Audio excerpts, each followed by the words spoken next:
Hello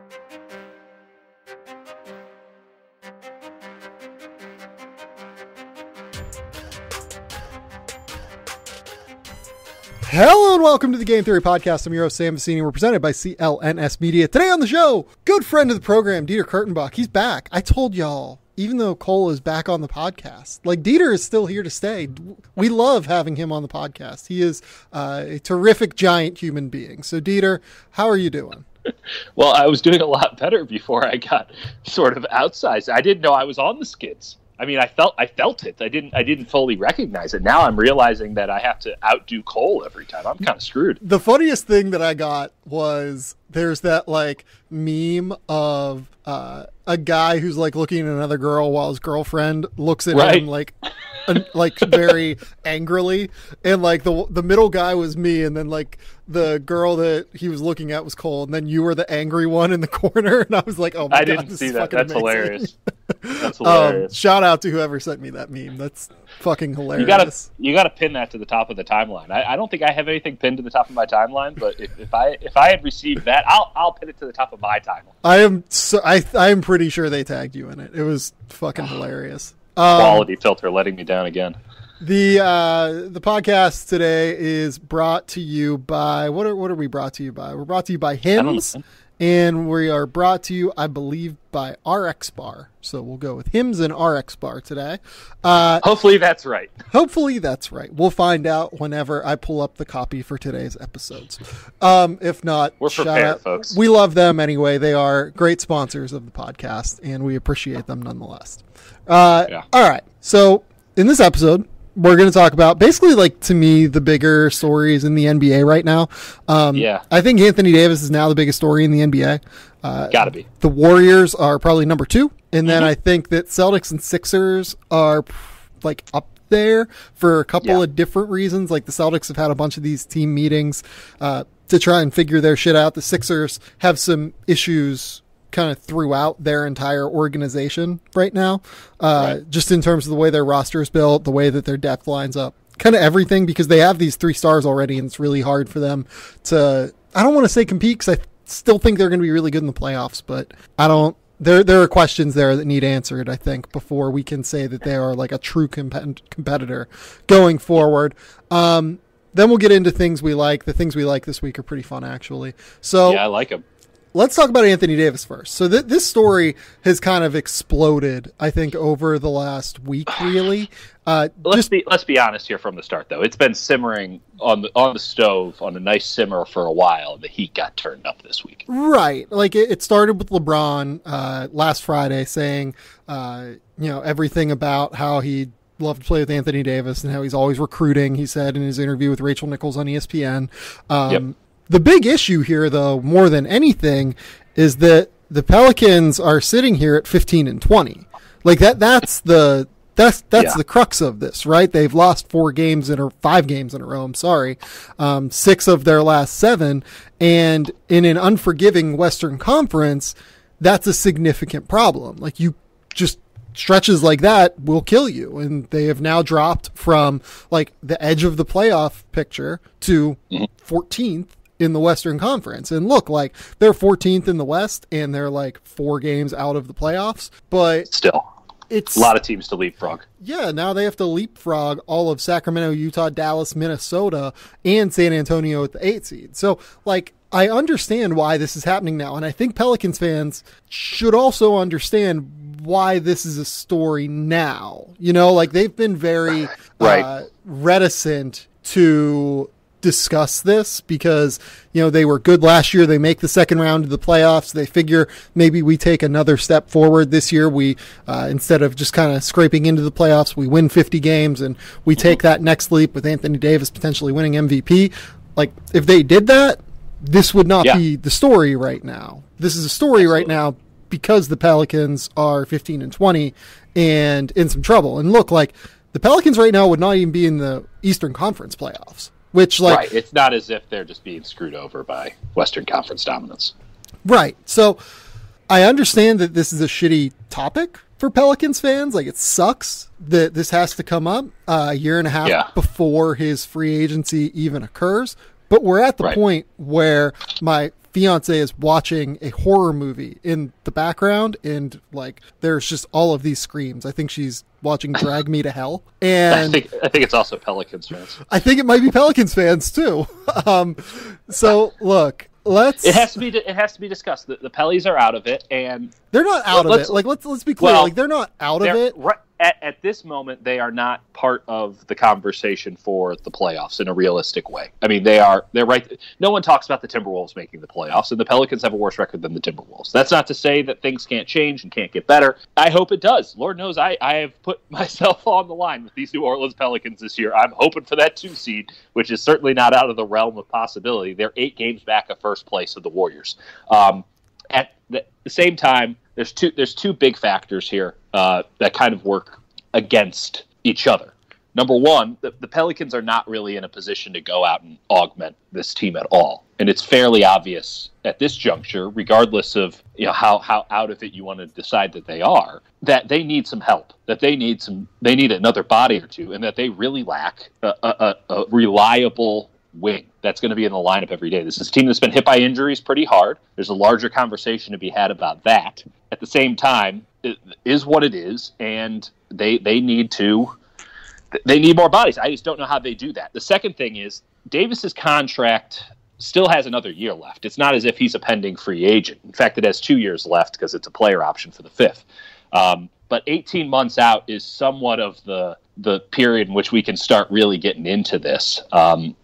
But the Pelicans are not in a rush. So when you have sort of the vulture circling, and with the vultures you're talking about the Lakers and the Celtics, the two of the premier franchises in the NBA, if not the premier franchises in the NBA, 2 teams that also probably need to make a move or two to get over that hump just because of where they're at right now and what it is they want to do. 18 months out, it is a confluence of a lot of things, and that's going to amplify it. I don't know. It's going to obviously amplify, but it escalated very fast because of the circumstances around it. And I don't know if a resolution is going to come fast because I don't think that the Pelicans are rational actors in this play. Yeah, I mean, the Pelicans are just in a very strange managerial position, first and foremost, just because, we know that Dell Demps is running it. Dell Demps probably needs to turn this around to keep his job. Just realistically, I don't know if Dell Demps gets to do the rebuild. I understand that he did a pretty okay job, getting them to the second round of the playoffs last year, but I mean, it's one of those cases where it's pretty easy to see them starting fresh and starting new as well. If you lose a guy like Anthony Davis, you have to blow it up and start from scratch. And so the second guy who would have to go is Drew Holiday, and I would presume not too long after Anthony Davis goes. If he goes, Drew Holiday would follow. Here's the question, though, with all of this is how far do the Pelicans want to rebuild this thing? Do they actually want to tear everything down for bits? Because that that marketplace is not they're not going to handle a rebuild super healthy, right? They need to make the playoffs every year, which is why I don't think they're necessarily a rational actor, because I don't think their sights are set as high as other teams, and they just want to make the playoffs every year. And for them, that is functional. Yes, they wanted to make a leap this year, but they just need to make the playoffs, and that's where their standard is. It's not a championship or bust standard, and it's like that for a lot of other teams around the NBA. So I agree with you. Maybe that is, they might drag it out a lot longer because hell, if this is their last chance at competence, they're going to have to hold on to it. I'll say this: I don't think they're going to drag this out. I think that he's definitely a Pelican the rest of the year. No question there. Okay. But the reason that he's definitely a Pelican the rest of the year, unless the Lakers just decide, fuck this, we're going all in. Kyle Kuzma has to be involved, and apparently they're not talking Kyle Kuzma with anybody. Right. So, unless the Lakers just decide, fuck this, we're selling the farm for Anthony Davis. Right.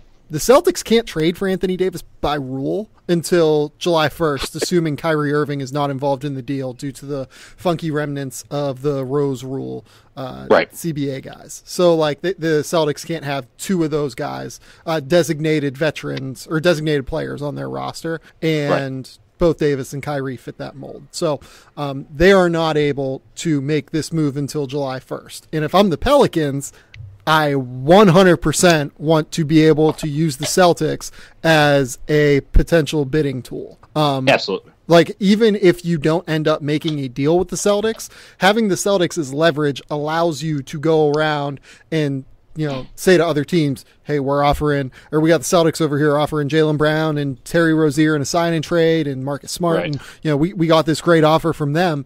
And, that other team will do their due diligence. They'll find out if they think it's true, if they think it's not true. But, at the end of the day, it can only help to use the Celtics as leverage or to just get a fucking deal from the Celtics, given they have 4 first-round picks.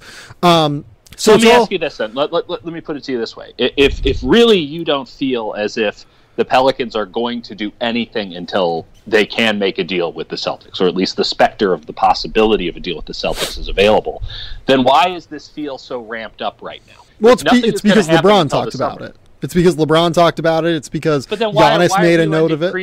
Why are we lending credence to something that you don't legitimately think is going to happen? Because I think that ultimately, yes, to a certain degree, the auction has opened, right? And while the biggest bidder, probably the favorite bidder out of all of this, the Celtics, isn't part of the auction, that doesn't mean that the Pelicans can't listen to a lot of other offers and have other teams that we're not discussing right now, get involved in all of this. I think the Pelicans.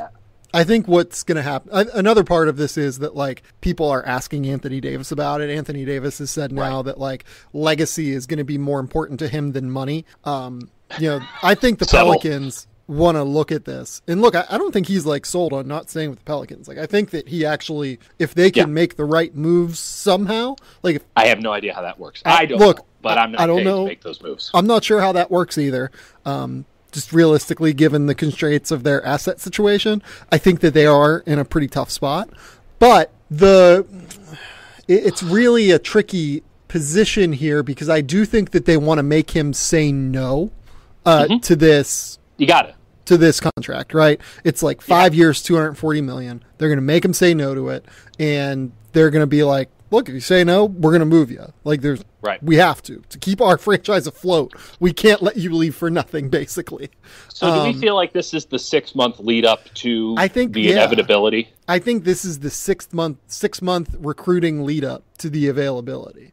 Okay. And that's why this matters. Yeah. Okay. So let's view it under that lens, not so much of a practical, this team can give X or Y or Z. If we're all in cahoots here, and I think we are, that Anthony Davis isn't going anywhere until this summer, then frankly, the first and foremost thing we have to think about is what can the Pelicans do to get better? Because they have 6 months to do their recruiting as well.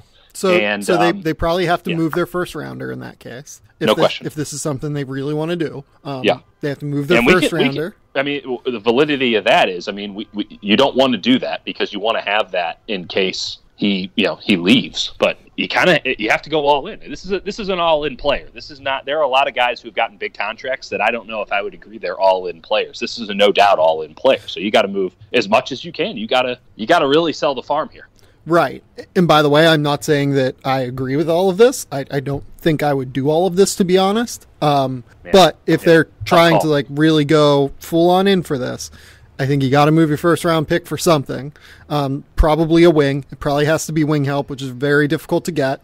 You're probably not going to feel like you got fair value. Let's put it that way. Yeah, realistically, I don't really even know who the names are for wings that would become available, because you're probably looking, so your first look is probably toward the bottom of the Eastern Conference, right?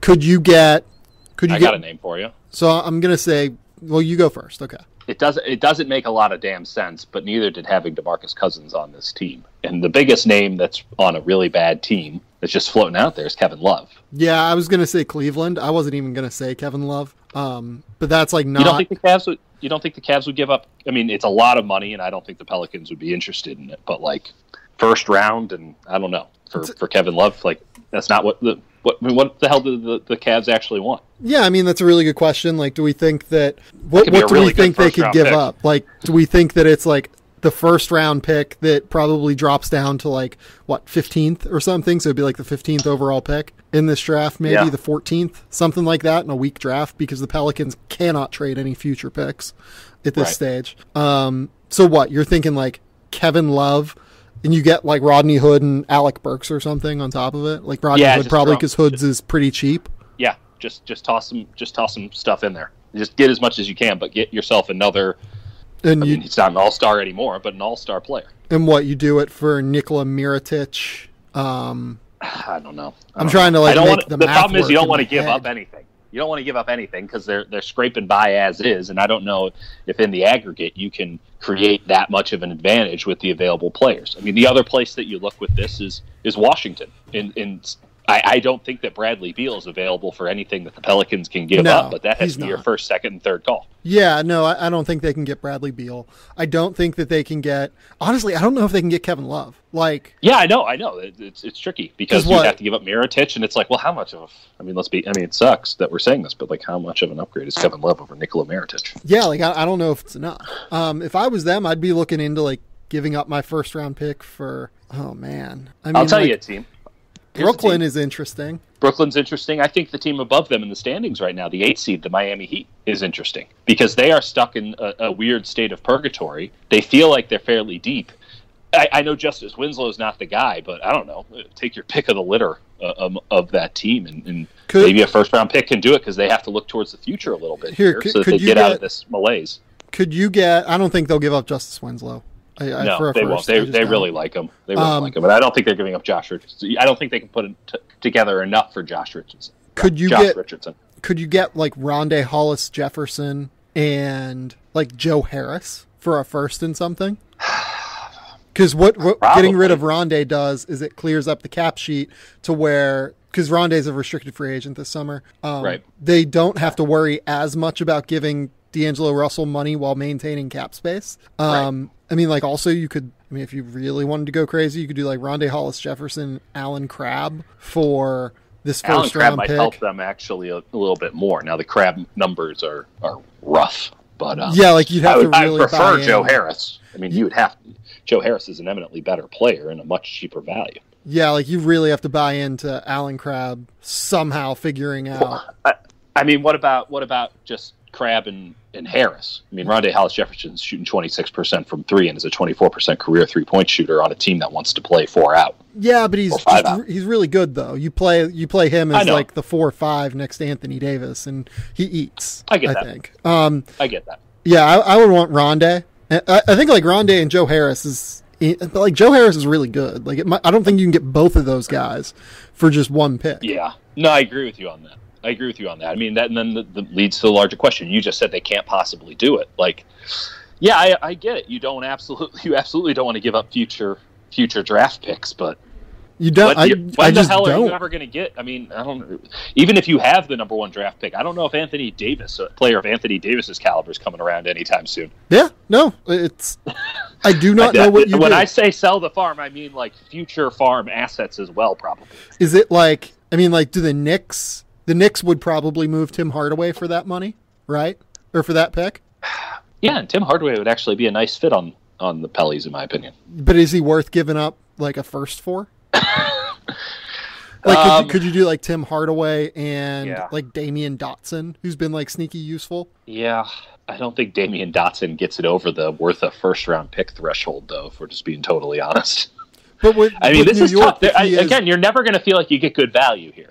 Now you're also taking on a massive contract. That sucks. The key is that they just clear up all of the like cap space that they need to. Right. If you get rid of Tim Hardaway, or is it man? It's hard because the Pelicans don't really have like the crazy expiring deals that they need. Oh, here's one. Okay, we're doing this live. Yeah, this is fun.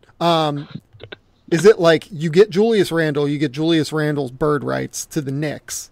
And Julius Randle, for me, is like the perfect guy to put next to Kristaps Porzingis. So, like, is it Julius Randle? I think the perfect guy to put next to Kristaps Porzingis is Kevin Durant, but I think that you do both, right? Oh, I would do both. Okay. I'll hear you. I'll hear you out here.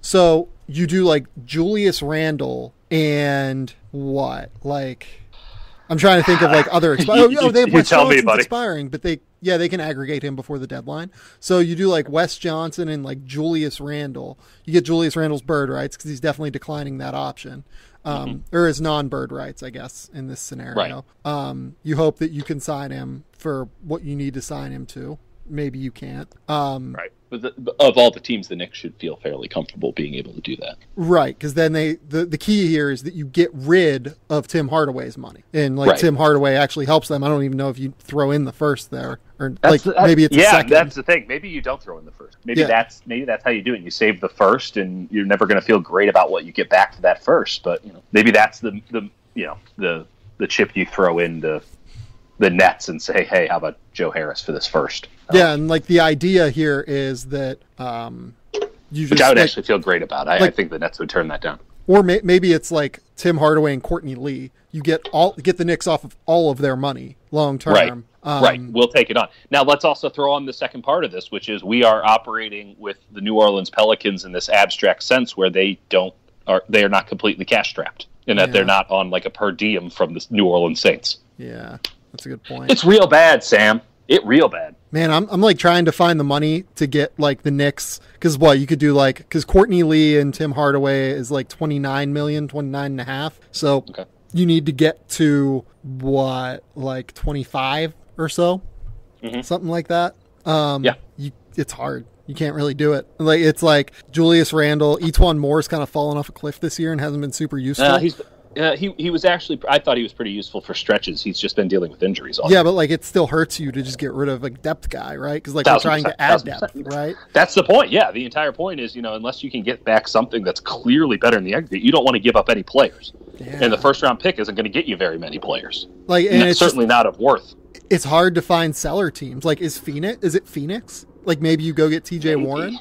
Yeah. T.J. Warren for a first round pick is something I would be very open to a discussion about. Is Phoenix open to that? Because Phoenix right now has T.J. Warren on a deal that looks incredible. Because T.J. Warren at 448 essentially, or 447 or so. We'd have to ask James Jones about that. I think he might only operate on things that help LeBron James, and this might hurt LeBron James. Yeah, like I think that if you could go get T.J. Warren, that's the move. But I don't. Yeah. I like that. I like that idea. Let's also say that there is a wing, an all-star wing, who is unemployed at the moment. And I can't believe I'm saying this out loud, but the Pelicans might be in a position so desperate that they might need to sign Carmelo Anthony. No. Okay. It was thrown out there. It was thrown out. I felt the negativity as soon as it was out there. That's bad. Just don't. It's real tough. It's not good. It's not good. I would much rather have two Joe Harrises. Like, is it maybe? Oh man, like, is Kelly Oubre worth it for them? Shit, I mean, hell. Like, could you do Kelly Oubre and? No, because you can't do the and because he can't be aggregated. So like, it has to just be Kelly Oubre for what, a first round pick? I don't think you do that. Yeah. No, you can't make that move. Now, if Dylan Brooks is involved in this, now we can have a different conversation. Oh boy. It's hard to find like the teams that would be willing to sell wings is basically what we're getting at here. Like the Knicks have wings to sell, but are you willing to take on that money? Like could you do Tim Hardaway and Damian Dotson for Solomon Hill, cap filler, and a first round pick? That's what you're asking. I mean, yes. It's Solomon Hill and Wes Johnson. That's the easy way to do it. Yeah. I mean, that might be the closest thing to a win-win that the Pelicans are going to be able to find. Because certainly no one's going to help them out, and not in this NBA, not with so many teams in proximity. I mean, they're in a really shitty spot. Or maybe, it can't be Solomon Hill because Solomon Hill still has money. It has to be Julius Randle and not Solomon Hill. Well, then that doesn't help at all. No. Yeah. Or you could do Mirotic, and Mirotic would have to accept the trade, like because Mirotic has a non-trade. Because he's on that 1 year deal. So yeah, like maybe that's the move. It's real bad. I'll say let's switch the mode of the conversation here. Who are some teams other than the Lakers and the Celtics that, and I guess the Knicks, I don't know, seems like they're positioning, I don't know, at least in your mind there. Who are some other teams that you think should get involved here in sort of jockeying for position to get Anthony Davis this summer should this wave of events continue and the Pelicans sort of hang where they're at and it becomes evident that Davis isn't going to sign the Supermax. Oh yeah, by the way, Nikola Mirotic can't be traded in a package, so this doesn't even work with Mirotic. So like Pelicans are doing great, baby. They're doing great. This is fantastic. This is a mess. I'm emotionally exhausted thinking about this predicament. Yeah. Okay. Who are some teams that should get involved? I would say we know Giannis wants them. The Bucks should call for sure because Giannis and Anthony Davis might win the title next year. Like that's just What about a team down the road, city I'm in right now, bring Anthony Davis back home because bringing players home has never failed for the Chicago Bulls. I mean, like, theoretically, the Bulls should be involved in trying to bring him home. I feel like they're actually in a position where they could offer something of worth. Worth might be the wrong term, but, like, they have some players they can move. So what? I mean, I'd be willing to give up a Wendell Carter for Anthony Davis. Sure. And others. So, like, you give up Wendell Carter, you give up Zach LaVine. It probably has to be LaVine to make the money work. Yeah, great. Fantastic. Sounds good to me. But then, like, who does Anthony Davis play with? Lauri Markkanen. Who else do you need? They're a mess. Shout out John Paxson for thinking the only way that you build is through the draft. Yeah. We'll talk about that later, by the way. I'm sad all the time. So, like... so bad. That would be perfect, though, if, like, the two worst predicaments in the NBA, the Bulls and the Pelicans, got together and made a bad trade baby. I mean, like, here's a crazy one. Could Denver get involved? If I was Denver, that's the guy, right? Like, yeah, a little bit tricky, obviously, because can him and Jokic work together? Oh, I don't think. Oh my God, yes. little top heavy though. Give me all of the and Paul Millsap. No, I would. Yeah, you get rid of Paul Millsap at that stage. Millsap, if I remember correctly, has a non-guarantee next year. On the $30.5 million. So you just say, Paul, thank you for your service. Goddamn, great contract by the. Yeah, I can't remember which one. Look at that. It's a club option for $30 million next year. Yeah, so you get rid of that. You get rid of. Thank you for your service, Paul Millsap. What you trade? You have to trade Jamal Murray for him, probably like Jamal Murray and Juancho for Anthony Davis, and you say, "Hey, we've got." I don't think you think twice about that. Nikola Jokic, you make that deal immediately. Gary Harris, Anthony Davis, all of these young rotation players. We sign a mid-level guy to make it work, and we take a one-year run at this. I think you can. Yeah. And by the way, if you're the Pelicans, we've said like, hey, like they're not going to make this move this year. Is it possible that the Pelicans, assuming that they cannot get like some Godfather offer involving Jason Tatum from the Celtics, is their thought that they're not going to do better than Jamal Murray? Well, it depends on what the Lakers offer. I mean, if Kyle Kuzma is on the table with a couple of other players, I don't know. What would a Lakers package look like, in your opinion? And let's just say Kuzma's involved, because at some point that has to I think it starts with Ingram, right? Starts with Ingram. That doesn't really do that. I mean, I'm not in on Ingram. That doesn't do it for me. That does not move the needle for me in any way. Now, Ingram and Kuzma, we are having an adult conversation, and I think you're in a better position there than is it Harris, for Ingram, sure. Kuzma, Lonzo? Oh Jesus, it's going to be a hard offer to beat there. See, I think that the Celtics can beat that offer pretty easily. With what? Not Jason Tatum. Well, they could with Jason Tatum, but like, Jason Tatum probably trumps it. I think Jason Tatum's the best player, obviously the best player out of all of those. Well, Boston has 4 first-round picks this year, so you offer, let's say, 3 of those. Shit. Yeah, they offer 3 of those first-round picks. Wow, or all 4. Tatum. I mean, if you want it, and Jaylen Brown, I would say, and Terry Rozier as a sign and trade to make the money work. Sign and trades are tough now. Sign and trades are very tough. That's a good point. So let's say Marcus Smart. So you do Marcus Smart, Jaylen Brown, and 4 first-round picks. Yeah, that will beat anything. You're not beating that. You're not beating it because the first-round picks everyone likes the concept of what's in the box. Right. Well, the other crazy thing about this that I think has to be considered too is so you have to get to with Boston. By the way, we have to get to like a 25. We have to get to like a $25 million number, and just because I want to make sure people know I'm doing the math here. Marcus Smart is at like $12 million next year. I think Jaylen Brown is at like $7 million next year. Right. So you're going to need to find another player. So you do need to find another guy. Like maybe this is why. Oh my God! I didn't even think about this until now. Maybe this is why they picked up Yabu's contract. Yeah. Goddamn Danny Ainge, you've done it again. Yeah, you paid Yabu way too much money. You said what picks? He is making 3.1. That would actually be right in. They need a little bit more, but yeah, they could do this. They have, Boston has Sacramento's pick. They have Memphis's pick, and they have the Clippers pick. It is.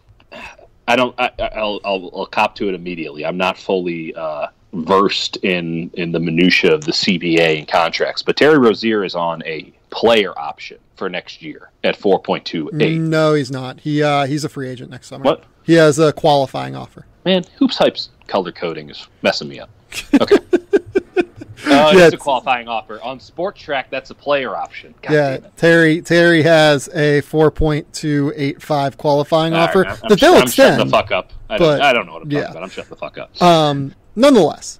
Player options are blue. Why would you make blue player options? Which, by the way, and then immediately a lot of people's thoughts is, oh, well, if the Pellies or if the Celtics go out and get Anthony Davis, so then they have Al Horford and Anthony Davis for a year, and is that the best diversification and all this stuff? And, like, what do you do with Al Horford? Horford's on a $30 million player option. I confirmed that, and then, of course, he's done. So you just kind of thank him for his service. What would be interesting to me there is I wonder if what they do, and this could happen, I don't know, I can't remember if he can sign, I don't think he can sign an extension right now, but I wonder if what happens is he declines that player option and signs longer term for a lower number. Yeah, I mean, I don't think anyone would have an issue with that, but yeah, like obviously he does like chipset 3 years, 20 million instead of that 1 year at 30. Or something. I mean, and by 20 million, I mean 20 million a year, like 360 instead of 130, and then trying to get the rest of the money. Right. I mean, it's probably the Celtics' game to lose, if we're being totally honest, because of those first round draft picks. At the same time, the Lakers can make an offer that is going to be very hard. I loved that Denver offer, but the Lakers and the Celtics can beat it if they just want to play hardball. Yeah, and this is coming down to the Lakers and Celtics, I think. And the Chicago Bulls. By the way, like, and the other thing that I was going to say here is, like, the team that gets the number 1 overall pick this year, that's an interesting place, right? Like, oh, yes, because there are options available. Right. So, like, say you're the Knicks and you get the number 1 overall pick and you have all of this cap space. The Pelicans could easily look at Zion Williamson as the guy that they need, right? So, like, the Knicks, you do Tim Hardaway and I think whatever you need. Tim Hardaway, number 1 overall pick, and Kevin Knox, and, like, whatever the Pelicans want, right? You go get Anthony Davis. You have Anthony Davis there. Everyone talks about Kevin Durant, New York is the place that comes up most, right? Whenever people talk about Kevin Durant, that's a hell of a offer, right? Like, hey, come play with Anthony Davis in New York and make the Knicks great again. Maybe we don't use that phraseology, but let's also establish that the odds have flattened out a little bit this year with lottery reform and or Phoenix. If you're Phoenix and you get the number 1 overall pick again, you offer everything but DeAndre Ayton and Devin Booker. Yeah. I would probably just rather have Zion if I was Phoenix. I would continue along that timeline as opposed to speeding it up. But 3 worst teams all have 14% chance at this bad boy. And if you are the 10th worst team, you still have a 3% chance. I mean, it's a big change. So, very interesting. Maybe they wait until after the draft. Maybe it's a draft night trade. Well, they have to do it with Boston, to get a deal with Boston. They have to wait until after the lottery anyway. So we'll know who is the number 1 pick, Yeah. So, this is right. Who are Boston's picks from? Boston's picks are from Sacramento, Memphis, and the Clippers. And the Clippers. I literally had that information right in front of me when I asked. I'm sorry. Sacramento, Memphis, and the Clippers. So, not the best. Not the best. Right. But so not bad. It's a weird predicament, I would say, right now. To say the least. Very, very strange spot for the Pelicans. I tend to think that it's going to come down to either Boston or the Lakers. I think Boston can do it if they want to do it. Yeah. No, I think they're in the driver's seat for sure. Yeah. Our first sponsor today, long time. Were you right about who's sponsoring today's podcast? Yeah, sure. 66% of men care about our business here. Lose their hair by the age of 35. But the thing is that when you start to notice hair loss, it's too late. If that hairline slowly starts to move backward over the next year, how are you going to feel when you think I could have done something about that? I've got a solution for you. It's forhims.com, the one-stop shop for hair loss, skincare, and sexual wellness for men.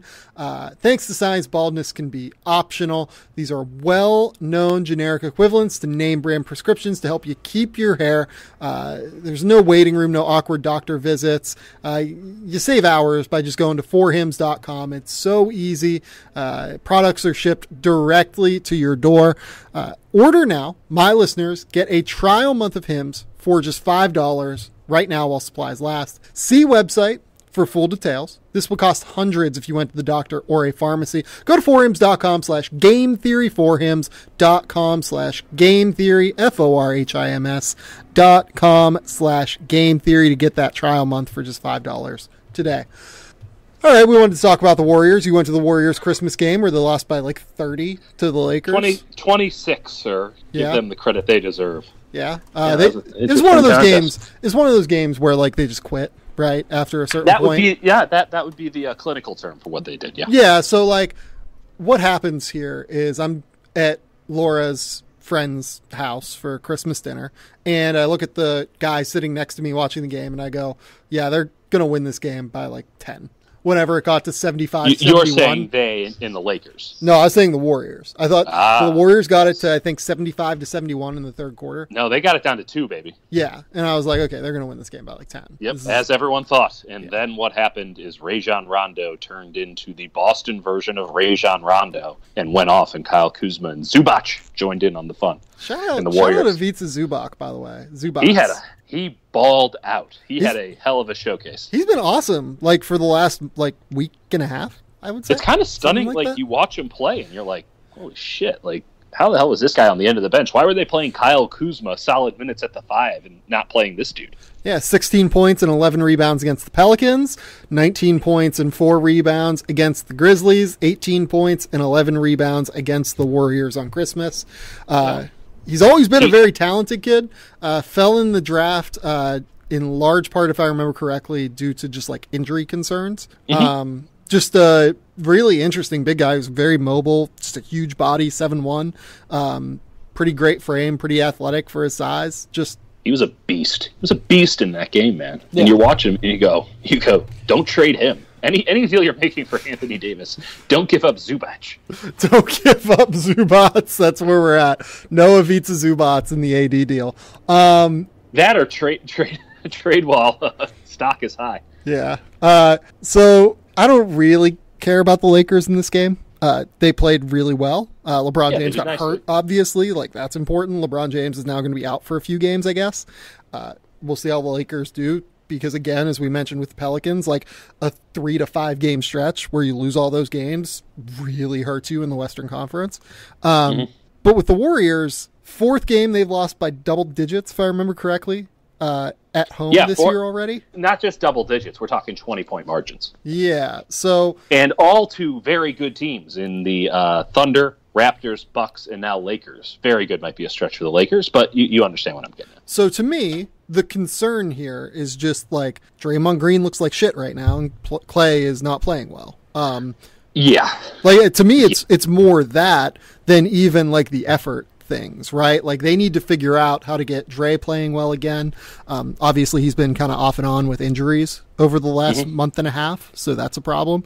Klay, this has not been a good Klay Thompson season. Like, we can kind of say that. He had the incredible, 14-point three-pointer game against the Bulls? Yeah, made 14 threes in one game, and outside of that game, he's shooting 31% from 3 this season. Yeah, it's kind of bizarre. So shooting 33% with it, so yeah, bad either way. Like, that's not who Klay Thompson is. Klay Thompson has never had a season below 40% from 3. It doesn't even like fathom. Like, he's shooting like Tim Hardaway Jr. out there. Right. So I don't know what to make of that. That is just something weird that is happening, I feel like, and I don't know how to... I can tell you what the problem is. Go ahead. He's not making open shots. But like, there has to be some sort of like underlying thing, right? One would hope that there's a better answer for this, but his shot looks fine. I'll say this. He leads the NBA in mid-range shots taken this year. He's shooting more mid-range shots than DeMar DeRozan. I'm going to go out on a limb and say he could cut that shit out, and that might help things. I mean, because this is the big... You mentioned Draymond. The Warriors have survived without Draymond making threes his entire NBA existence, save for 2016. The issue is he's not making plays. But that's fine. That was a one-game thing. He's made a lot of plays. His turnover percentage is high. I'm not worried about Draymond's offensive game. This is more or less what Draymond is offensively. The concern is, of course, Klay.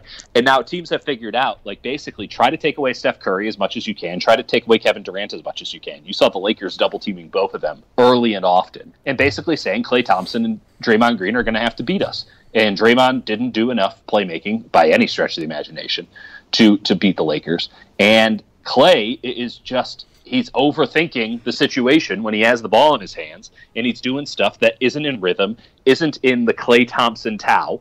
And then when you add in the fact that dude has a 51% effective field goal percentage, or 36% effective field goal percentage on open shots this year. Yeah, 36. Like, that's not going to hold, I would think. That's what we're saying. Like, it shouldn't hold, and if it doesn't hold, then the regression is going to scorch the goddamn earth. Right. But like that said, it's happened this long, so there's something, and no one's able to point out anything mechanically that's the issue. So part of it might just be what's going on in his head. Because, okay, fine, you take out the mid-range shots. That doesn't explain him missing 2/3 of his wide open, like defender 6 feet away, 3-pointers. It's Klay fucking Thompson. So it might be something psychologically. It is a contract year for him. I don't know. I would bet on Klay just breaking out of it, and if that happens, mother of God, he's going to make a lot of threes. He's going to go like 90 for his next 100 to get back to where he normally should be. But it might just be a weird year. We see this stuff in baseball sometimes where, like, really good hitters, they can't explain it mechanically. They just don't hit one year, and is what it is. they bounce right back the next year. But bad year to have a worst year of your NBA career, right into contract year. So there's that, but like, Klay doesn't worry me, I guess. Like, I think everyone just assumes that it's going to bounce. Yeah, I just don't necessarily ascribe to that assumption anymore. Like, that was fine after 2 months, but we're in December now, and it hasn't gotten any better. I mean, let's not forget, when he did that 14 3-pointer game, he was in a funk before that. And then he gets the 14 threes, and everyone's like, oh, Klay's fine. We were all worrying for nothing. And what did he do? He went right back into a funk. Yeah. And he hasn't gotten out of it since. And that was in October. So I just don't necessarily believe that this is something that we can brush off as, it'll eventually come around. And the Warriors are of that mindset. And maybe they deserve the benefit of the doubt on this. But, like, I'll say this. I've nenever heard Klay as chippy and pissed off as he was when we talked to him after the Christmas game. Talked being in quotation marks, because it was like a forward back and forth. Like, I'm not worried. I'll be fine. Team's playing good. Like, Klay's not like that. Klay's not a chatty guy by any stretch of the imagination, but when he wants to say something, he's usually very thoughtful and coherent in what it is he wants to put out. And he's kind of getting a little bit pissy. And listen, I'm not going to psychoanalyze Klay Thompson, because I don't think anyone can break that code, honestly. Certainly not me. I am not classically trained or contemporarily trained. But I just there is a seed of doubt very much in my mind that there's just something up with Klay, and that we're never gonna piece it together, and that this season is just going to be totally lost. I hope I'm wrong, because it's not fun watching Klay miss a bunch of wide open shots. It breaks things that I took for granted, and I don't like my world being upended that much. But this is too long to just say it's going to go away. So it's just been too long. Let's talk about the guy that I am actually a little bit worried about, Draymond Green. Okay. Why are you worried about Draymond Green? What is your big concern here? The fact that he can't shoot anymore. When was the last time you felt Draymond Green could shoot? There was a difference, though, between... there are levels to not being able to shoot, right? Like, absolutely true. Very true. So, like, in his first 2 years, where he was, like, an actual rotation player, couldn't really shoot, but, like, he made defenses pay a little bit. Like, he still made 33, 34%, like, something like that. And like, he's a 32% career three-point shooter. Right. Then he had the big year. What was it? He shot like 37%. Yeah, he went on a stretch where he made about 50% of his threes during that Warriors winning streak. He was 38% in 2015, 2016. When Luke Walton was the coach of that team during that winning streak, Dre felt pretty liberated to fire the three, and he averaged 3.2 per game. This was, if you remember correctly, the blow up that they had in Oklahoma City at halftime, the one where Draymond told Steve Kerr to suck his dick, that blow up was because Steve Kerr was telling Draymond not to shoot threes. And that was the main bone of contention between them, because I'm not a robot, all this stuff, was because Luke Walton did not care if Draymond shot the three. And that confidence and just getting hot at the right time sort of begat this, hubris towards the three-point shot that then Steve Kerr kind of sniffed out the second he came back into the fold. And he hasn't really recovered since then. Right. And like the last 2 years, he's been at 30%. But the difference the last 2 years is that he was more willing to drive the ball. He was more willing to, and honestly, like that first year and even a little bit into the second year, I think defenses just played him closer. Like I thought that they actually tried to stop him from shooting a little bit more than what they're doing now. Teams are just flat out not guarding him out there right now. And right now, I don't think he's feeling confident enough to like go in and drive and try to create things. He's averaging 6.9 field goal attempts per game this year. Like that is kind of remarkable for a guy playing 30 minutes. Like per 36 minutes, he's taking 8 shots a game. That's not normal. Not for him. I'll say this. He's down almost 2 shots per game since last year and 4 shots per game since 2015-16. And the year before that, the first title team. Draymond, the gimmick defense is kind of a new thing that they've thrown out the last couple of days. And Draymond has never really gotten that much slack coming from the defensive attention to him. I'm not worried about Draymond in the sense that he is still an incredible playmaker, and he just needs to feel out the situation a little bit here. Let's not forget this guy missed a bunch of time. He's coming back from a toe injury. He never really fully recovered from the litany of injuries he had last year that he played through. His shoulders just broke. I mean, it's bad. The backpack is 100% on every time he shoots. And I don't think he will ever be a decent three-point shooter or even a passable three-point shooter again. But this dude can drive and get to the hole and distribute the ball and all this stuff. He can run the offense out of the high post as well as anybody. But here's the other problem, though, with it. He just needs to feel it out. He just needs to get that timing and that feel back. And when you start doing this super slag-off defense, it's hard. You're like, what? You have to kind of pause and take stock of it. If teams really want to do that more and more, the more familiar he becomes with that, I think the more he's going to exploit it. Because it's not as if the Warriors don't continually run around him. The longer Draymond has the ball, the more time Stephen Curry is running around like a whirling dervish, playing rover and getting himself open when you didn't expect him to be open in the opposite corner 2 seconds later. Right. So you mentioned that like he's still a really good playmaker. And yes, he still has good vision. Yeah. But he has a 29.3 turnover rate this year. Yeah, it's not good. He has not found the speed of the game yet. Yeah, I mean, just straight up, he hasn't found the speed of the game. It was okay at the beginning of the season, but he was really sloppy. They were running pretty much all of the offense with him as the point guard at the beginning of the year. It wasn't going great. He just seemed to step off. There was just a lot of stuff where you're just like, man, he's just kind of a step behind. And frankly, I'll be frank. I thought he came into camp fat, and he was kind of chubby through the beginning of the season. Then he gets injured. He's out for a lot longer than he said he was going to be out. He's come back. He's put together some decent games, but he looked really bad against that Lakers game, and that was a good defensive game plan by Luke Walton, who knows that dude's head a little bit, just saying he will hesitate if you give him this much room. Let's exaggerate it to the point where he has to take stock of the situation, and he did. And now he's seen it, and now they can practice it a little bit. I'm sure other teams will try the same thing. And I just trust that basketball IQ that the more he sees it, the more easily he'll be able to exploit it. And I don't think that's necessarily the three-point shot, though. It would be nice if he knocked some down because it would make the problem go away. But it is playmaking and dribbling and forcing the defense to activate against him. As soon as that happens, the Warriors are back. So this has happened before in the playoffs, and it wasn't an issue. He just clicked in. But when you're adding in the apathy of the Warriors not giving a damn about December games and Draymond being slow and not really feeling like he wants to be back to 100% right now because what the hell does it matter?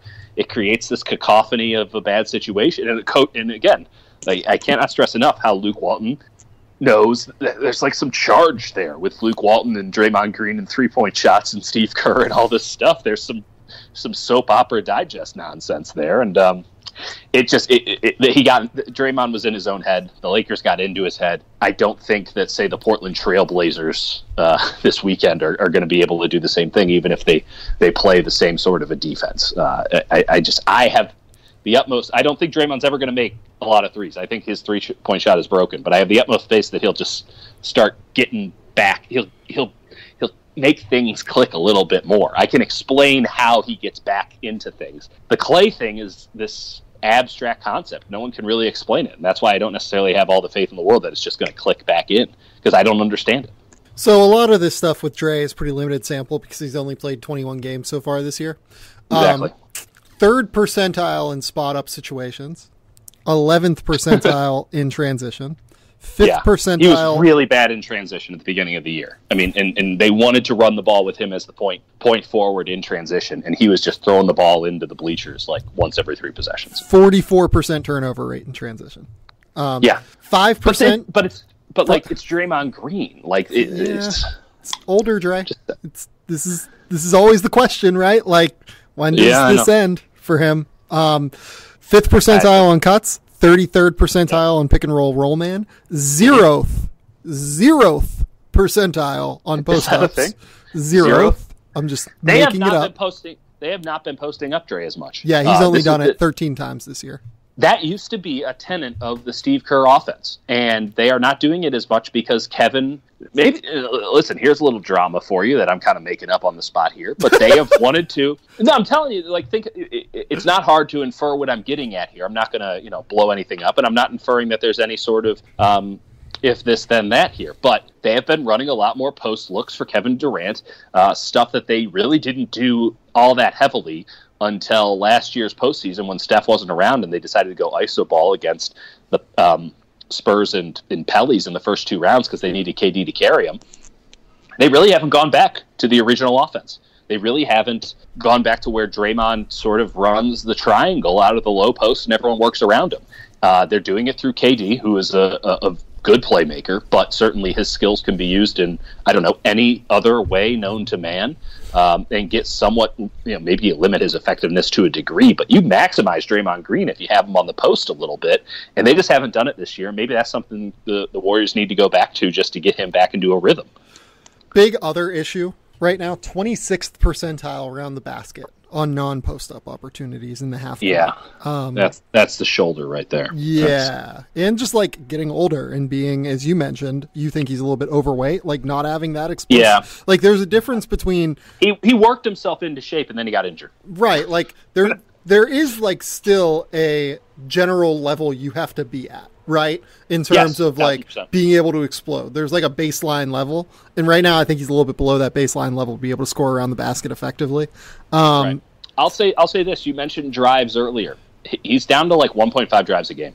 He's not driving very much at all. And it's bizarre. That's a tenet of it, right? Like the entire premise of why they want Draymond Green to run the ball out in transition is because he'll just go to the hoop. He doesn't give a shit, and he can get to the hoop in transition. And so if they're giving him all this slack, it's a quasi-transition opportunity. It's a half-court transition opportunity that he just hasn't taken. And I think that isn't – listen, it's confidence. Now, confidence can be a byproduct of physical limitation, either one that can't be overcome or one that can be overcome by getting into shape a little bit more. But it's one of those things where it's like, here is a solution to this problem. Draymond Green needs to cut to the basket more when they leave space for him. Not make the threes. He knock down a 3 every now and again, or at least shoot the 3 every now and again. But he needs to make split-second decisions, and he admitted this after the Christmas game. Split-second decisions, no hesitation. You're either driving or you're shooting, and there's no second thoughts. And he just hasn't gotten into that pace yet. Now, how effective will he be if he doesn't even hesitate? I don't know. Maybe he'll never be back to what he was. But if you add in all of the physical limitations and now mental hesitations, he's screwed. And that's what we're looking at. I think he is a virtuoso basketball player. He is brilliant. I will never doubt that man's mind to get to the right spot. I will doubt his body, but his mind has gotten him this far, and I'll trust it to kind of get him back to where he needs to be. All right, I'm here for that. Sorry, I'll Draymond stand all day, every day, man. Like that's my dude. You do love Draymond Green. You do absolutely love him. I call him the Steph Curry of defense. Let's also establish that he's been shit on defense this year by his standards. I mean, he's been the Warriors' best defender. He's been bad since he came back. He was actually really good, I thought, early in the season. Right. No, that is what I should have said. You're correct in that. That's a thing. And the Warriors, without him, have been quite bad defensively. Well, not quite bad, but significantly worse and not championship level by any stretch when he's not on the court defensively. So that's a thing, too. Draymond Green has a lot of value to the Golden State Warriors. Now, there's a bigger conversation to be had about what kind of future value and what kind of contract value he has to the Golden State Warriors. But I trust that he'll get it right. And I if you had to make me bet, I would say that Klay Thompson is going to go on a streak here pretty soon. And we're not going to be talking about the Warriors in some sort of a chaos anymore. But it doesn't fix the apathy. And it doesn't fix the fact that the margins between them and the rest of the NBA are a little bit tighter than they were in years past. It's interesting times in Oakland. It's very bizarre that we're almost halfway through the season and the Warriors are 7th in net rating. They're 7th in net rating. I'll say this, though. They didn't play yesterday, and they jumped to 1st in the Western Conference. So I wish we all had problems where we could be worrying about if the Warriors were over while they're sitting in first place. Yeah. This is where we're at. The Warriors are still good at basketball. They're just not as good as their typical standard at basketball. Everything is expectations versus reality, man. And people were talking about 74 wins with this team because they don't understand how little of a shit they give during the regular season. RX Bar, baby. RX Bar is a whole food protein bar. They want to build things the right way. They believe in the power of transparency and let the core ingredients do all the talking, with them listed on the front of the package, and they list the taste ingredients on the back of the package. It turns out real food ingredients actually taste good. RX bars are gluten-free, soy-free, dairy-free. Whether you like sweet or savory chocolate or fruit flavors, there's definitely an RX bar for you. They're great for a number of occasions: breakfast on the go, a snack at the office to push you through your 3 p.m. Struggle. Throw in that bag for a plane ride, toss in your backpack for a bike ride, or a pre or post-workout snack. They come in 14 delicious flavor varieties: mango, pineapple, chocolate, hazelnut, all the way to chocolate, sea salt, and peanut butter. They have seasonal flavors as well, and they've since debuted RX Nut Butter, which contains a few simple and similar ingredients like egg whites, fruits, and nuts. It's squeezable and spreadable, and pairs great with fruit, rice cakes, pretzels, or straight out of the pouch. Look, RX Bar is great. They've been a sponsor for a long time of the show. It's because I really believe in the product. For 25% off of your first order of the bestseller variety pack, visit rxbar.com/gametheory and enter that promo code GameTheory at checkout. Valid in the United States only and for a limited time. Go to rxbar.com/gametheory. Let's do some quick thoughts on the Celtics and Sixers. Do you have any? Yeah, let's keep it tight, baby. Yeah, do you have any strong opinions? Yeah, I think. I'll hijack a take from Matt Ellentuck, who's writing for SB Nation. Headline: Ben Simmons needs to shoot jumpers before we take the 76ers seriously. I highly recommend that everybody read it. It was the best thing I read today. It's something that I think we all kind of think in the back of our heads, but then we watch Giannis, and he doesn't shoot any jumpers, and he's about to win MVP, and the Bucks are very, very good at basketball. And you just go, well, yeah, who needs to shoot jumpers when Giannis can do this? Well, I do think that Ben Simmons needs to start shooting jumpers because, as this article so wonderfully puts together, he's becoming extremely predictable on the offensive end. Yeah. And against really good defensive teams, guys like, Al Horford and the Celtics, he's just kind of walking right into traps that they keep setting. And Giannis, say what you will, he is a super freak athlete, just like Ben Simmons, on probably even a different level than Ben Simmons, if that's at all physically possible. He ain't predictable. For some reason, that you just can't get a read on that guy.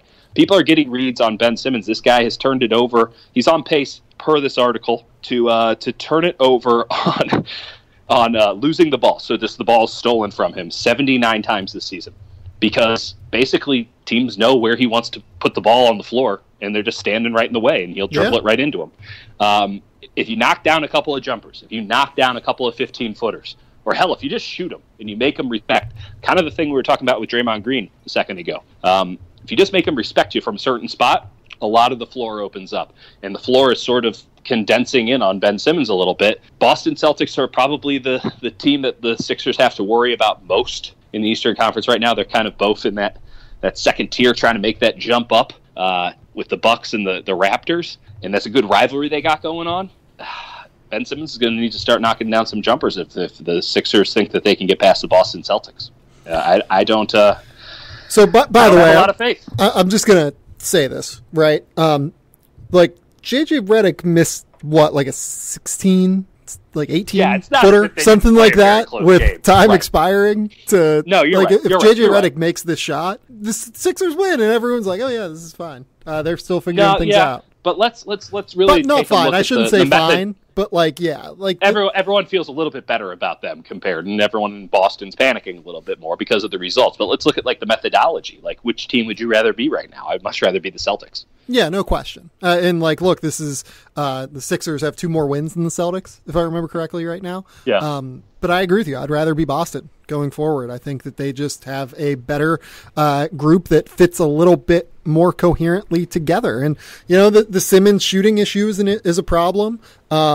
The depth is an even bigger problem to me. Yeah, we talked about that last time. It's a really big issue. Yeah, they just don't have enough dudes. They played an overtime basketball game, and one player on their bench, and it was T.J. McConnell, played over 20 minutes. Yeah. Yeah, that ain't good. They have Amir Johnson, Jonah Bolden, Demetrius Jackson, and Shake Milton were the guys who dressed in that game that didn't play. And I like Shake Milton. I think he was a steal for them at 56. He was still the 56th overall player in the draft last year. It's a very tricky dynamic right now, I think, for the 76ers. The Celtics, they're figuring shit out. They've had a couple of team meetings over the last week and a half, I guess, week and a half, it seems like. Apparently, they've all gone pretty well. They've started to understand each other a little bit better. To me, it seems like Jason Tatum, I don't have numbers to back this up, but it seems like he's taking fewer mid-range jumpers, and his efficiency is very much a little bit. That way. They're fine. I'm just at the point where they're fine. Kyrie is playing really well now. Yeah. Maybe perhaps though, just being totally honest, maybe we put too high of a ceiling on them. Maybe they're just not going to be as good as we wanted them to be this year. It doesn't stop their long-term trajectory where they're going to end up taking over for the Warriors or whatever it is we all sort of think is going to happen 3, 4, 2 years down the line. But growth isn't linear, as you will know with any prospect, and kind of bringing it up ad nauseum, obviously, with Tatum and Brown and their difficulties in their second year trying to figure out, or third, trying to figure out what it is that they're all about. But maybe the Celtics' growth as a team is also nonlinear, and that they're just not going to get to where we thought they would be this year. That doesn't mean they're not a good team. Doesn't mean that they can't figure it out in the playoffs. But regular season basketball, I don't know. I thought they'd win 60-something games.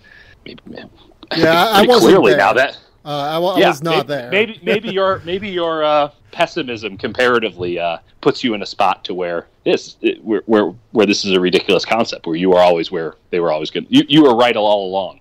I just think that maybe expectations might need to be lowered just a little bit for these Boston Celtics, because it's not as if they're bad while they quote unquote figure things out. They're pretty damn good. But expectations versus reality, right? Yeah, I mean, they're 20-13. They have an above-average offense, and they have one of the 2 or 3 best defenses in the league. And how many games have they got? How many games have they gotten together? Full squad. Doesn't feel like a ton. I'll say that. 4. 4. I think it's 4. Yeah, I believe that. So I'll be worried about them come Valentine's Day if they're still having team meetings. That's my official stance. Yeah. Give me the thing that you like this week. I like DJ Wilson. As an Ohio State grad, I cannot condone that. Sorry. I as someone who doesn't watch a lot of Big Ten basketball, DJ Wilson wasn't a very familiar name to me. He's bounced around the G League for almost 2 years. Now he's just showing up. I was watching a Bucks game the other night, and I'm like, wow, that guy's really long. Who the hell is that? And you look it up, it's DJ Wilson, and you realize that he'd been labeled a bust. He was a first-round pick, a mid-first round pick. Yeah, I thought I thought he was over-selected in that draft. Well, I had him at probably 28 or so on my board, and I think he went 17, if I remember correctly. Yeah, it sounds about right. He is such an interesting defensive talent, and he's got a pretty good offensive game inside of that 5-out system. And it's just one of those really exciting things, because we all know that the Bucks are good, and we all know that the Bucks are probably going to be in that hunt, even with a young team, even with the first-year coach, even with kind of all the things that are going against them. They're going to be in the thick of things come the end of May, I would argue, or at least the middle of May. And just finding a guy like DJ Wilson, who you out of nowhere, someone that no one expected to turn into what is appearing to be a solid rotation player and a guy who can give you 20 minutes a night, being really as a plus defensively. I mean, there was one clip I saw of him where he guarded like 4 different dudes on one possession without hesitation, totally seamless. Looked like he had an incredible defensive IQ. And then he can also knock down a shot every now and again. Like, just being able to find that guy in the G League, yes, there's context there, but he was not a guy that they were counting on it this season, and he's come out of nowhere. He's he looks like a really good player, man, and it's just exciting. It speaks to what Coach Bud and that staff that they have there, and they've really put a lot of money and effort into building up a good top to bottom coaching staff, including the Herd, their G League team. It's kind of exciting. It's perhaps a testament to all of that hard work, and I think it makes the Bucks just a little bit better, and I'm kind of riding hard for the Bucks these days, so I really, really like it. DJ Wilson, if you haven't watched him yet, I'm sure you'll notice him more than a few times the next game you watch of the Milwaukee Bucks. Yeah, I was at the G League Showcase last week, I guess that was, and I had someone mention to me that they thought Jordan Brady was a really good coach, who is their head coach right now of their G League team, the Wisconsin Herd, as you said. I had not really known a whole lot about him. He's like a younger guy. I think he's in his 30s. A lot of people have told me that they think he's a really, really good coach. We'll see where that goes from there, I guess. It's hard to argue that point when you watch DJ Wilson play, man, because it ain't Bud who did all that hard work to sort of get him up to NBA scruff. I mean, certainly having Bud helps and their great system and all that. But, it's been a reclamation project for a guy that, in theory, shouldn't have had to be reclaimed. But, man, I don't know. I mean, have you watched him very much recently? I have. He's only played about 7 games. Yeah, like he's been fine, I think. I don't know, man. I feel some sort of way about it. Like I'm feeling. I totally get it. The flashes defensively are like very real. He looks like very good defensively right now. Like he can actually really move his feet. He's playing very real minutes over their last 5 games. Like he's let's just and he has potential to shoot it. By the way, like he is long as fuck. He is stupid long. He's +5. In terms of wingspan, so yeah. Which I mean, that's right to the Bucks. That is the Bucks' MO, which is we're just going to be the longest team in the NBA. I mean, even Eric Bledsoe's like long. So, man, if you don't have your Bucks stock already, DJ Wilson's another reason to buy some. Yeah, I like it. I like DJ Wilson. Enough, I guess. You're staying in the conference, and you're staying in the division. For the thing that I like the Indiana Pacers. And here's why I like the Indiana Pacers. And it gives me a chance to take a shot at John Paxson, because this is just the most fun thing in the world to me. So John Paxson, I want to say I think it was the 26th. Maybe it was Christmas Day, I forget. Whenever Merry Christmas, everyone. Here's an asinine comment. Yeah. He said, unless LeBron James or Kevin Durant are coming to your organization, you have to build through the draft. That's just the way you build. That's just like, look at the Pacers. Like, that's not true. You can look at a team in your own division. Victor Oladipo was traded for. Domantas Sabonis was traded for. Those are your 2 best players, in my opinion, right now. Look, you can say that like they drafted and developed Paul George and thus were able to trade him for Victor Oladipo and Domantas Sabonis. I think it's a different skill to have evaluated 2 guys that people had a lot of questions about, given their NBA situations. Like Victor Oladipo, he wasn't a bust as the number 2 overall pick just because that 2013 draft was like pretty bad, but there were some serious questions about just how good he is. Domantas Sabonis, they were playing him like in the corner, having him shoot threes in Oklahoma City. He was not doing anything that he does now for Indiana. They evaluated that and made it work. Bojan Bogdanovic was signed as a free agent. Darren Collison, who's been their starting point guard now for 2 years, was signed as a free agent. They drafted Miles Turner. I'll give them that.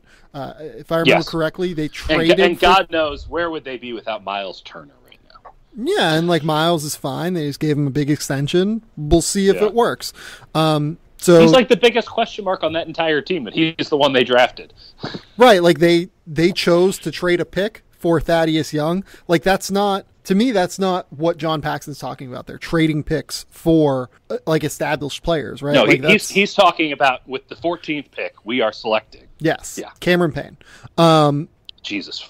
Well, they didn't select Cameron Payne. That was Oklahoma City, but Lord knows they've taken on that burden.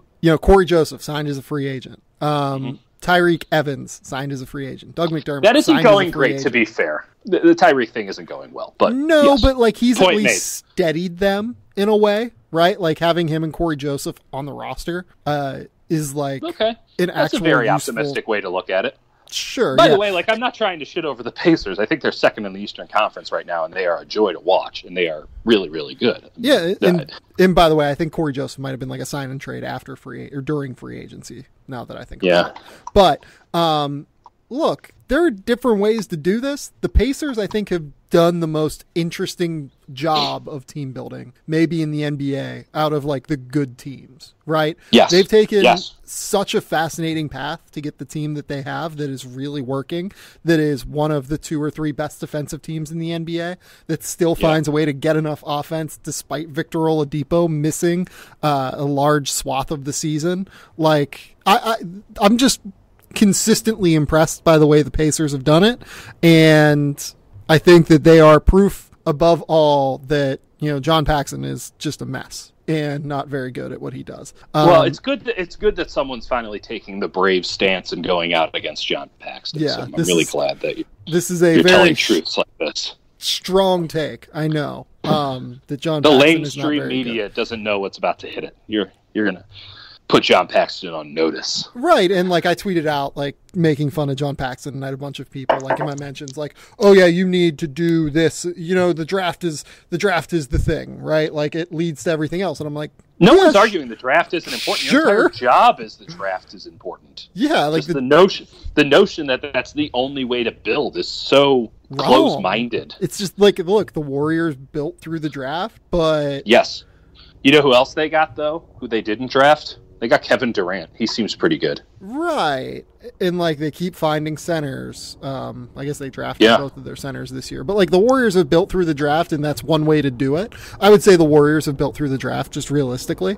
Right. They won that first title entirely through the draft, right? And Andre Iguodala, free agency. Right. And Sean Livingston, free agency. I mean, listen, you can argue that the draft is the most important ingredient in the recipe, but to just say that that's the only ingredient, which is essentially what Paxson was doing, is just asininely stupid. Yeah, and like you look at the Raptors. The Raptors have had like 6 or 7 straight years of 45 plus wins, and they traded They got like Kyle Lowry for I think a top 20 pick, and they got Kawhi Leonard for DeMar DeRozan, and they got Danny Green within that pick, within that trade. They got Serge Ibaka for Terrence Ross, who was kind of not like a failed lottery pick, but but he wasn't the guy that they thought he'd be. Yeah, like certainly not like some incredible selection that they made, right? Right. Fred VanVleet, they got off the scrap heap. Like, let's just be real about the way that Fred has come up through this league. Jonas Valanciunas was a top 5 pick, and that's great. Jonas is also not their starting center now. And the other guy that they got, Andrea Bargnani, didn't really get anything there. Right. They also got DeMar DeRozan, which is great, and they used that asset onward, and they have found their way. But it's like Chris Bosh, they ended up with very little in return, if I remember correctly. So, well, I mean, the asinine part of it too is like the Bulls' 2 best players were acquired via trade. Like, oh no, whatever. I like the Pacers too; they're fun. Yeah, I like the Pacers. The Bulls, by the way, should be like in all of these discussions for all of these stars, and they are not. And that is as much an indictment of this entire thing as everything else. Yeah, isn't that some bullshit? Yeah. They can't even lose in that. It's bad. It's really bad. Okay, well, I'm going to go be sad in Chicago now. Thank you. Yeah, you're in Chicago right now. Yeah. Tell the people what you've got going on in your life, Dieter. Oh, I'm in Chicago. I'm going to hang around here for a while. Going to take some time, baby. I don't know. I'll watch the Warriors game. I'll write about the Warriors game and all that crap. I got one more weekend of NFL I got to handle. But, otherwise just laying low, living it right, getting recharged because it's about to be a hellscape with baseball and all this stuff coming up, and then the Warriors playoffs, which is a 3-month fever dream. So Well, or not. Maybe it's a 1 month fever dream with this team. Never know. San Jose Mercury News, East Bay Times, at @Kurtenbach on Twitter. Go subscribe to the podcast. Leave ratings, reviews, etc. That really helps other people find the podcast. We'll be back at some point next. And downvote anything with Cole Zwicker. He is now my mortal enemy. Cole will be back at some point soon. I don't know when. I'm kind of trying to before I get back. I'm trying to take a couple of days here just to like recharge a little bit. I am going to have something coming up as an addendum to the top 100 board that I filed on Christmas Eve. Top 2,000. Not the top 2,000, but it's already 2,000 words on Nasir Little and Cam Reddish. So, like, giddy up. There you go. We'll have some more stuff coming, though. Until next time, we'll talk soon. Bye.